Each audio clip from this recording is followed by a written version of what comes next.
Hi friends, मैं हूं दीपक चौहान और मेरा यूट्यूब चैनल है दास एकेडमी। और हम लोग फ्रेंड्स कल क्लास 12 के इंग्लिश का पहला चैप्टर पढ़े थे।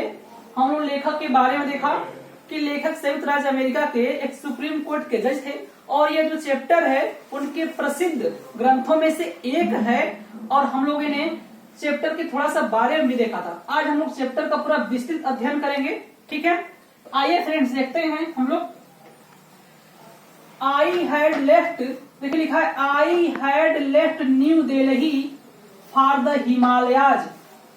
आई मतलब मैं, देखिए यहाँ पे जो आई का प्रयोग हुआ है यह लेखक अपने लिए खुद का प्रयोग किया है। मतलब लेखक के लिए, लेखक अपने बारे में बता रहा है कि कह रहा है लेखक कि मैं हैड लेफ्ट छोड़ चुका था न्यू दिल्ली नई दिल्ली फॉर द हिमालयाज हिमालय के लिए। लेखक कह रहा है मैं नई दिल्ली को छोड़ चुका था हिमालय के लिए, या यह भी कह सकते हैं मैं हिमालय के लिए नई दिल्ली को छोड़ चुका था।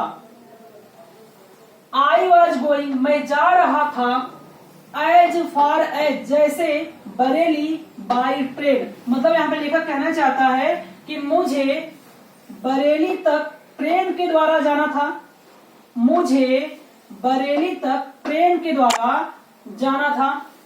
एंड और देन मतलब तब बाई कार टू रानी खेत, और रानी खेत कार के द्वारा जाना था। अर्थात लेखक कह रहा है कि मुझे बरेली तक ट्रेन के द्वारा जाना था और रानी खेत कार के द्वारा जाना था। आइए इसके आगे देखते हैं friends. And old British army, and मतलब एक, ओल्ड मतलब पुराना, ब्रिटिश आर्मी मतलब अंग्रेजी सेना, हिल मतलब पहाड़ी, स्टेशन मतलब स्टेशन, लोकेटेड मतलब क्या स्थित था। कह रहा है कि एक पुरानी अंग्रेजी सेना का पहाड़ी स्टेशन लोकेटेड स्थित था ऑन ए 6,000 फुट रिज मतलब होता है फ्रेंड्स पर्वत श्रृंखला, अपोजिट मतलब कि ठीक सामने, और 120 मील स्ट्रेच ऑफ स्नो कैपेड हिमालयाज। देखिए फ्रेंड्स, स्ट्रेच का मतलब होता है फैला हुआ, आप स्नो कैपेड का मतलब बर्फ से ढका हुआ, हिमालय मतलब हिमालय। यहाँ पे लेखक कह रहा है कि एक अंग्रेजी सेना का पहाड़ी स्टेशन 120 मील फैले, हिमालय से 120 मील फैले बर्फ से ढका हुआ हिमालय के ठीक सामने 6,000 फुट पर्वत श्रृंखला की ऊंचाई पर स्थित था, ठीक है। यानी लेखक कह रहा है कि एक अंग्रेजी सेना का पहाड़ी स्टेशन 120 मील फैले बर्फ से ढका हुआ हिमालय के ठीक सामने 6,000 फुट की ऊंचाई पर स्थित था, ठीक है फ्रेंड्स। उसके आगे देखते हैं। द ट्रेन वाज स्लो, वह ट्रेन वाज थी, स्लो मतलब धीमी, अर्थात कहने का मतलब वह ट्रेन धीमी चल रही थी या धीरे धीरे चल रही थी। फ्रेंड्स यहाँ कह रहा है कि द ट्रेन वाज स्लो, वह ट्रेन धीमी थी, अर्थात ट्रेन धीमे धीरे धीरे चल रही थी।